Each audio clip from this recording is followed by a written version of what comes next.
Shalom, shalom.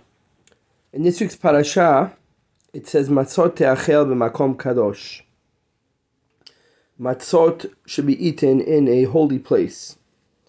Now the question is, what does it mean? What does it mean a holy place? Where are we eating the matzot? So there's many different explanations that are given. The Tiferet Shlomo, one of the great Hasidic rabbis, brings down. He says, what does it mean matzot te'achel b'makom kadosh? It should be eaten in a holy place. Where does the matzah go? A matzah goes in a person's mouth. How do you eat? A person eats with their mouth. Matzot te'achel b'makom kadosh means the mouth has to be the holy place. The mouth has to be holy. How is a person's mouth holy? So, if we're careful from speaking lashon hara, if we're careful from eating not kosher, if we're careful from these things, we make ourselves holy. Like as the Ben Ish Hai says, that a person is able to make themselves the nefesh, ruach, and neshama. A person can make themselves, when a person serves Hashem, so it's nefesh, ruach, and neshama. That means in every possible way a person has to serve Hashem. So certain things we're able to do, and certain things we're only able to learn. So when it comes to kashrut, when it comes to lashon hara, a person has to make sure to use their entire body and not do lashon hara, and keep kosher. And it begins with the mouth. The mouth is the first part, because that's where the food comes in, and that's where the words come out of. The great rabbi, Berish of Bial, a Hasidic rabbi, he said people tend to ask before Pesach how to make kasher lePesach, their kelim, their vessels, their kitchen, their different parts of their house, their pots, their pans, things like that. He says, but people sometimes forget that they have to kasher their mouth.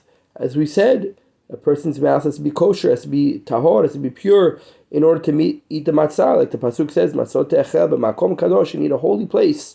The matzah needs to enter in a holy place. The mouth needs to be holy. The Vilna Gaon says, that the Gemara says, unbelievable Gemara, it says there's nothing poorer than a dog, and there's nothing wealthier than a pig. What does it mean nothing poorer than a dog and wealthier than a pig?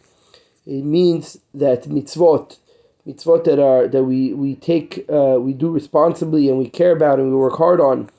He says a dog is referring to lashon hara, because the Gemara says one who speaks lashon hara, God forbid, their punishment is they should be thrown to the dogs.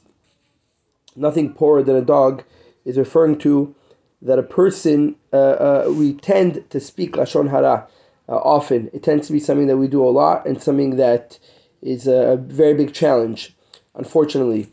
But what's amazing is that there's nothing wealthier than a pig. Pig means kashrut. The Jewish people always kept kosher. All the years, it's something that the Jewish people always took very seriously, keeping kashrut, keeping kosher. So the Vilna Gaon is telling you, based on the Gemara, that what? The wealthiest thing, the most important thing, is kashrut. It's something that we always take very, very seriously. So a person always has to make sure to keep kosher. And although lashon hara is difficult, they should not speak lashon hara. They should not speak motzi shem ra. They should use their mouth for positive things, for proper things, for mitzvot, for Torah learning, and B'ezrat Hashem they'll be zocher. They'll have the merit to follow this pasuk in its fullest way. Matzot te'achel b'makom kadosh, to eat the matzah in a holy place. Shabbat shalom and Hag Kasher Sameach.